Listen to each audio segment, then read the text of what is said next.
with hundreds of distinctive pine trees. This polished forest lives up to its name and is one of the world's greatest secrets.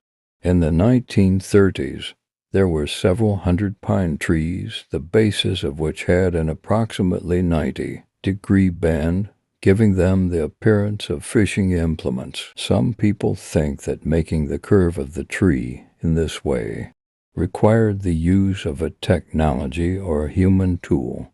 Some, though, propose that the unusual structure of this woodland may have resulted from a winter snowstorm or some other tragedy.